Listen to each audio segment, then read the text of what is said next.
नमस्कार विद्यार्थी मित्रांनो, अक्षरवत्या विद्यार्थ्यांच्या विश्वसनीय यूट्यूब चॅनलला आपलं सर्वांचं स्वागत आहे। विद्यार्थी मित्रांनो, आजच्या व्हिडिओमध्ये आपण जाणून घेणार आहोत की फार्मसी नंतर विद्यार्थ्यांचं भवितव्य काय राहील। कारण हा व्हिडिओ इम्पॉर्टंट काय आहे, नुकताच 12वीचा रिझल्ट लागलेला आहे, सीईटी नीट जेने त्यांचा रिझल्ट लागलेला आहे। तर आता फार्मसीचे ॲडमिशन प्रोसेस स्टार्ट झालेली आहे, फार्मसीच्या प्रवेश प्रक्रियेला सुरुवात झालेली आहे। मोठे मोठे कॉलेजेस बॅनर छापत आहे की आमच्या विद्यार्थ्यांची एवढा रिझल्ट आहे तेवढा रिझल्ट आहे, बट कोणताच कॉलेज जे आहे ते असं बॅनर छापत नाही आहे की त्यांच्या विद्यार्थ्यांना एवढ्या विद्यार्थ्यांना त्यांनी प्लेस केलं, एवढ्या विद्यार्थ्यांना जॉब दिला आणि पेमेंट खाली मेन्शन करत नाही। कधीही बघा तुम्ही कोणतंच फार्मसीचं कॉलेज पेमेंट मेन्शन करणार नाही आहे की आम्ही 10 लाख पर ॲनम किंवा 12 लाख पर ॲनम विद्यार्थ्यांना पॅकेज दिलं म्हणून। ठीक आहे, तर फार्मसीचा जो कारभार चालू आहे तर हा कारभार आज आपण पूर्णपणे या सविस्तर कारभारावरती चर्चा करणार आहोत आणि नेमकं जाणून घेणार आहोत। हा व्हिडिओ बघितल्यानंतर सर्व विद्यार्थ्यांना पिक्चर क्लिअर आउट होईल की फार्मसीला ॲडमिशन घ्यावं की नको घ्यावं। हा जो निर्णय मी तुमच्यावर सोडणार आहे की तुम्ही फार्मसीला ॲडमिशन घ्यावं की नाही नको घ्यावं। मात्र फार्मसीवरती 2016 पासून तर आपल्यापाशी डाटा आहे, तर आतापर्यंतचा तर या बाबींवरती आपण चर्चा सविस्तरपणे करणार आहोत। कॉलेजेस किती आहे, किती विद्यार्थी पासआउट होत आहे, किती विद्यार्थ्यांना जॉब मिळाले, जॉब लेस विद्यार्थी किती आहे, तर या सर्वांचा ऑथेंटिकेट डाटा माझ्यापाशी आहे। हा डाटा मी तुमच्यासोबत शेअर करणार आहोत। तर वेळ वाया न घालवता व्हिडिओला सुरुवात करूया। नमस्कार, मी अक्षर राऊत। तर फार्मसी कॉलेजेस महाराष्ट्रामध्ये करंटली म्हणजे 2024ला फार्मसीचे कॉलेजची संख्या किती आहे, तर 453 एवढे फार्मसीचे कॉलेजेस, बी फार्मसीचे कॉलेजेस महाराष्ट्रामध्ये अवेलेबल आहे। आता 453 कॉलेजेसमध्ये बघा, बी फार्मसी मी हा एक शब्द काढला तर फार्मसी विभागला जाते 2 ते 3 भागांमध्ये। प्रथम येते डी फार्मसी नंतर येते बी फार्मसी, नंतर येते एम फार्मसी आणि फार्मडी। डी फार्मसी हे 2 वर्षाचा कोर्स आहे, डिप्लोमा कोर्सेस आहे।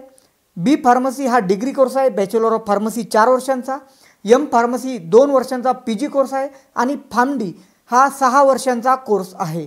तर विद्यार्थी मित्रांनो, नेमकं या सर्व फॅकल्टी मिळून किती विद्यार्थी पासआउट होतात आपल्यापाशी पूर्णपणे ऑथेंटिकेट डाटा आहे आणि किती विद्यार्थ्यांना जॉब मिळतो याचा सुद्धा डाटा आहे।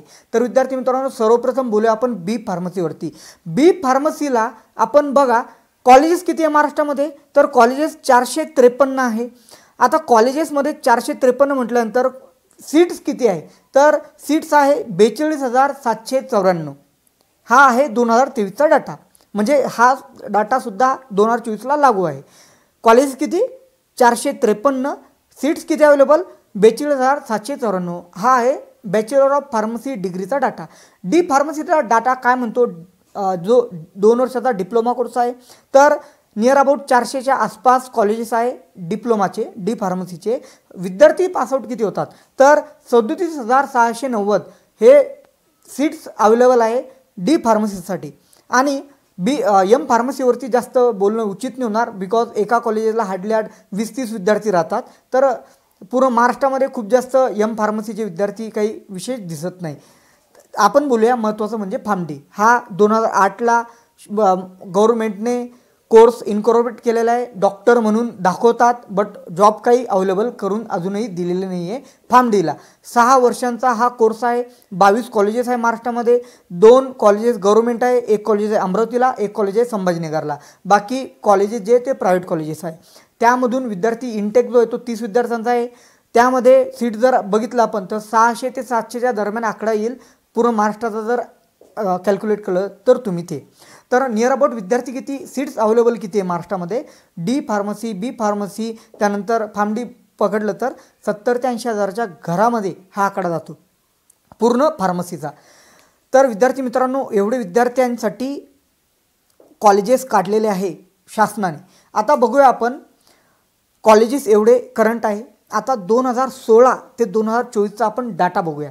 2016मध्ये बघा कॉलेजेसची संख्या किती होती, कॉलेजेसची संख्या होती 168 कॉलेजेस अवेलेबल होते 2016मध्ये। आता किती आहे 453, म्हणजे डबल टिबलचा फरक पडलेला आहे। कुठे 168 आणि कुठे 453। आणि बरं त्या टायमामध्ये जे 168 कॉलेज होते ते एकदम क्वालिटी बास कॉलेज होते। आता जर तुम्ही कॉलेज बघाल ना तर या विषयावरती आपण बोलणार आहोत, कॉलेजेसची जी क्वालिटी आहे त्यावरती सुद्धा बोलणार आहोत। बघा 168 अगोदर कॉलेजेस होते 2016मध्ये, तर सीट्स अवेलेबल किती होत्या? सीट्स अवेलेबल होत्या 11,588, म्हणजे 11,500 विद्यार्थ्यांना प्रवेश देण्यात यायचा. मात्र 11,500 सीट्स अवेलेबल होत्या गव्हर्नमेंटकडे, मात्र किती विद्यार्थी ॲडमिशन घ्यायचे 2016मध्ये? 11,305, म्हणजे 200 विद्यार्थी काही टेक्निकल प्रॉब्लेममुळे म्हणा फार्मसीला ॲडमिशन घेत नव्हते. आता सीट्स अवेलेबल किती आहे यावर्षी 2023ला सीट अवेलेबल होत्या 42,794. ॲडमिशन किती विद्यार्थ्यांनी घेतली? ऐकून थक्क व्हाल तुम्ही, आश्चर्यचकित व्हाल. ॲडमिशन घेतलेली फक्त आणि फक्त 28,439. सीट्स अवेलेबल किती? 42,794 आणि घेतली किती? 28,439 विद्यार्थ्यांनी ॲडमिशन. 1/3 ऑफ जे विद्यार्थी त्यांनी ॲडमिशन घेतलेल्या नाही आहे. 28,000 म्हणजे तुम्ही बघा ना, मायनस करा ना, जवळजवळ 15,000 ते 16,000 विद्यार्थ्यांनी ॲडमिशन घेतले नाही. एवढा काय झालं फार्मा फील्डमध्ये की विद्यार्थ्यांनी फार्मसीकडे पाठ दाखवली. विद्यार्थी फार्मसीला ॲडमिशन घ्यायला नकोसे म्हणत आहे या 2023 या वर्षी. याला कारण तसेच आहे. बघा कसं आहे, input is equal to output पाहिजे. म्हणजे जर तुम्ही इनपुट 40,000 विद्यार्थी जर प्रवेश घेत आहे तर नाही काही तर 35,000 विद्यार्थ्यांना तर जॉब मिळाला पाहिजे. मात्र फार्मसीमध्ये या उलट होत आहे. तुम्ही बघा मागच्या वर्षी गेप्स नावाची एक संभाजीनगरला कंपनी मेडिकल कोडिंगची वॅकन्स्या एक व्हॉट्सअपला फिरली. एवढ्या प्रचंड प्रमाणामध्ये विद्यार्थी रात्री 3 वाजेपासून लाईन लावून उभे होते. तर माझ्याकडे तो सध्या व्हिडिओ जर अवेलेबल असेल तर निश्चित प्रकारे यूट्यूबच्या क्लिपला मी जोडेल.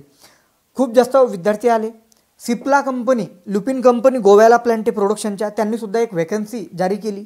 खूप जास्त प्रमाणामध्ये रात्री 12 वाजेपासून विद्यार्थी लाईनमध्ये उभे होते आपला रिझ्यूम बायोडाटा घेऊन. तर विद्यार्थी मित्रांनो, हा काही उचित संकेत फार्मा फील्डला जात नाही आहे. Because input is equal to output यामध्ये होत नाही आहे. तर त्यामुळे फार्मसीच्या ज्या जागा आहेत त्या भरल्या गेलेल्या नाही आहे 2023मध्ये. आणखी बोलूया आपण जॉब अवेलेबिलिटीबाबत. तर बघा जॉब ऑपॉर्च्युनिटी ज्या आहे त्या लेस आहे. 2021 जर बघितलं आपण 2021, 22, 23 या सर्वच्या सर्व विद्यार्थ्यांना जॉब मिळालेले नाही आहे. या विद्यार्थी बी फार्मसी करूनसुद्धा, डिग्री करूनसुद्धा यांना मेडिकलवरती जॉब करावा लागत आहे. 8 ते 10,000 रुपयामध्ये समाधान मान्य करावं लागत आहे. आता बघा इंजिनिअरिंगची फीज किती, फार्मसीची फीज किती. इंजिनिअरिंग फार्मसीची फीज सारखीच, बट ज्या विद्यार्थ्यांनी इंजिनिअरिंगला IT ब्रँचला ज्या विद्यार्थ्यांनी ॲडमिशन घेतलेलं होतं त्यांना आता 16 लाख 20 लाखाच्या घरामध्ये पॅकेज आहे. आणि बी फार्मसीला ॲडमिशन घेतलेल्या विद्यार्थ्यांना 10 ते 12 हजारावरती समाधानी राहावं लागत आहे. काही काहींना तर जॉबच मिळालेले नाही आहे. तर अशी स्थिती झालेली आहे महाराष्ट्रामध्ये तयार. महाराष्ट्रामध्येच नाही, ऑल इंडियामध्ये तयार झालेली आहे. तर आता याला जबाबदार कोण आहे? नेमके एवढे कॉलेजेस वाढले कसे, अचानकपणे वाढले कसे, आणि फार्मसीवरती एवढा काय म्हणतो ना आपण, एवढी संख्या कशी वाढली कॉलेजेसची? तर याला आपण म्हणूया कॉलेज माफिया. रेती माफियाच्याच दर्जा आपण देऊया कॉलेज माफियांना. कॉलेज माफिया जो आहे हा पॉलिटिशियन लोकांचा कॉलेज माफिया झालेला आहे. कोणताच असा पॉलिटिशियन नाही आहे. तुम्ही बघा संस्था कोणाच्या आहे कॉलेजेसच्या, तर पॉलिटिशियनच्या आहे. आणि पॉलिटिशियन लोकांना चांगल्या प्रकारे माहिती आहे की पॉलिटिक्समध्ये जेवढा पैसा नाही आहे त्याच्यापेक्षा जास्त पैसा तर आपण कॉलेजेसमधून कमवून घेत आहोत. आणि हा व्हाईट पैसा आहे जो आपण इल्लिगली पैसा कमवला गेलेला आपल्याकडून, तो व्हाईट होऊन येतो. ब्लॅक मनी हा व्हाईट म्हणून येतो. ही एक मशीन तयार झालेली आहे कॉलेज म्हणजे. ब्लॅक मनी टाकला की इकडून व्हाईट म्हणून येतो. तर विद्यार्थी मित्रांनो, हा पूर्ण जो प्रकार घडून आलेला आहे हा कॉलेजेसवाल्यांनी घडून आलेला आहे. मोस्ट ऑफ द पॉलिटिशियन लोकांचे कॉलेजेस आहे. आणि कॉलेजेसची संख्या वाढली म्हणजेच क्वालिटी घसरणार हे निश्चित प्रकारे होणारच आहे. तर आता बघा ना तुम्ही, अगोदर 168 2016ला जे कॉलेजेस होते त्यांची काय क्वालिटी होती, काय विद्यार्थी पासआउट झाले, ते एकदम ब्रिलियंट विद्यार्थी होते. आताही त्या 2016च्या बॅचेसला माझे सिनियर आहे बाहेरच्या देशांमध्ये 21 लाखांचं सुद्धा पॅकेज त्यांना सध्याच्या घडीला ते कमवत आहे. मात्र आता बघा ना तुम्ही, आता स्थिती काय झालेली आहे, 8 ते 10 हजारावरती त्यांना जॉब स्वीकारावं लागत आहे. मार्केटिंगसारख्या फील्डमध्ये जॉब अवेलेबल नाही आहे. मेडिकलवरती सुद्धा जॉब भेटणं मुश्किल झालेलं आहे विद्यार्थ्यांना. मग पर्यायाने काय करत आहे, मोस्ट ऑफ द विद्यार्थी बी फार्मसी पासआउट झाले की त्याच कॉलेजवरती डिप्लोमाला शिकवायला लागायचं. जे विद्यार्थी एम फार्मसी झालेले ते नाईलाजानं डिग्रीच्या कॉलेजवरती शिकवायला लागायचं आणि कॉलेजवाले पेमेंट किती देते या विद्यार्थ्यांना? पेमेंट देते हार्डली 15,000 ते 20,000च्या घरामध्ये. आणि अगोदर 2016ची बॅच बघा, तुमचे जे सिनियर असतील किंवा ओळखीचे असतील त्या विद्यार्थ्यांना शिकवायला PhD स्टुडंट PhDचे टीचर राहायचे. PhD ज्यांची झालेली आहे तेच टीचर राहायचे. त्यांच्या म्हणजे क्वालिटीचा दर्जा वेगळाच होता. आता शिकवायला कोण आहे? नेमकेच पासआउट झालेले विद्यार्थीच शिकवत आहे. कारण सर्वांना माहिती आहे कॉलेजेस खूप जास्त झालेले आहे. त्यामुळे यांना काय करायचं आहे? प्रायव्हेट कॉलेजवाल्यांना फक्त काही करून बॅच पासआउट काढून द्यायचे, पैसे जे तुमच्यापाशी आहे ते घेऊन घ्यायचे, बस एवढीच मानसिकता या कॉलेजवाल्यांची राहिलेली आहे. त्यामुळे नंबर ऑफ कॉलेजेस जे ते महाराष्ट्रामध्ये वाढलेले आहे. आता बघा राजनीतिक लोकांनी काय केलं, या कॉलेज माफियांनी काय केलं, एक काळी DED BEDचा काळ होता.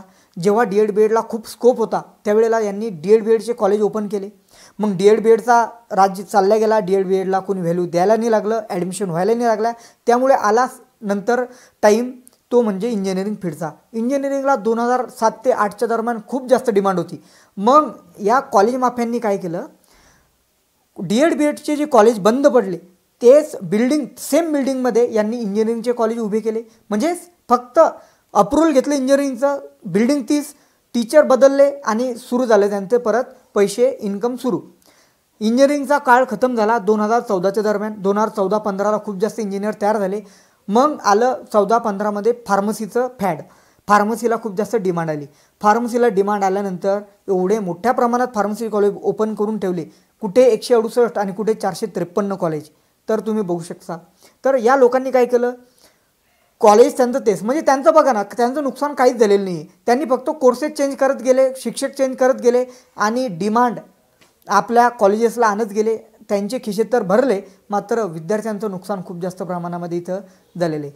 माझी PCIला सुद्धा विनंती आहे, गव्हर्नमेंटला सुद्धा विनंती आहे की एका कोर्सेसचे सर्टन लिमिटेड कॉलेजेस ठेवावे.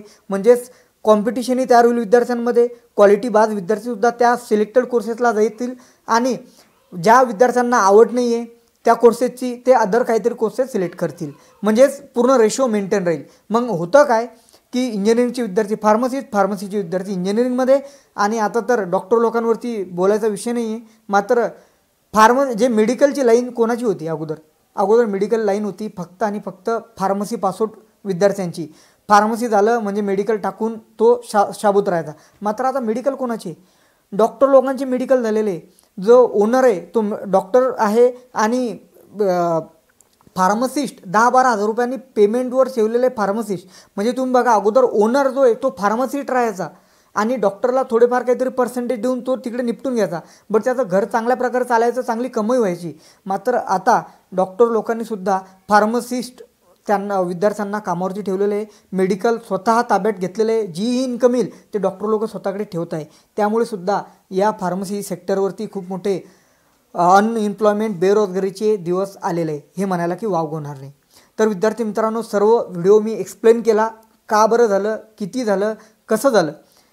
आता जर तुम्ही ॲडमिशन घेतली 2024मध्ये तर 4 वर्षानंतर बघा ना तुमची काय स्थिती राहील. त्यामुळे विद्यार्थी मित्रांनो, फार्मसीला ॲडमिशन घ्या की नका घेऊ, एवढा व्हिडिओ बघितल्यानंतर हे मी तुमच्यावरती सोडत आहे. तर या कॉलेज माफियांमुळे हे हाल फार्मसीचे सध्या स्थिती झालेले आहे. मी नेक्स्ट व्हिडिओ बनवेल की आफ्टर 12वी नंतर 12वी नंतर विद्यार्थ्यांनी कोणत्या सेक्टरकडे जावं, कोणत्या फॅकल्टीकडे जावं, यावरती व्हिडिओ मी निश्चित प्रकारे बनवेल. तो व्हिडिओ जरूर बघावा आणि मगच निर्णय आपला डिसाईड करावा. तुर्तास हा फार्मसीला ॲडमिशन घ्यावं की नाही घ्यावं हा आपला सिनियर एखादा जर फार्मसिस्ट असेल तर त्याला निश्चित प्रकारे विचारा, तो योग्य गाईड तुम्हाला आणखी करेल. तर असा हा महत्त्वपूर्ण व्हिडिओ होता. थोडं संशोधन करायला या व्हिडिओचा जो डाटा ॲनालिसिस करण्यासाठी थोडासा वेळ लागला मला. व्हिडिओ आवडल्यास निश्चित प्रकारे चॅनलला सबस्क्राईब करा आणि व्हिडिओ मॅक्झिमम शेअर करा. भेटूया नेक्स्ट व्हिडिओमध्ये. धन्यवाद.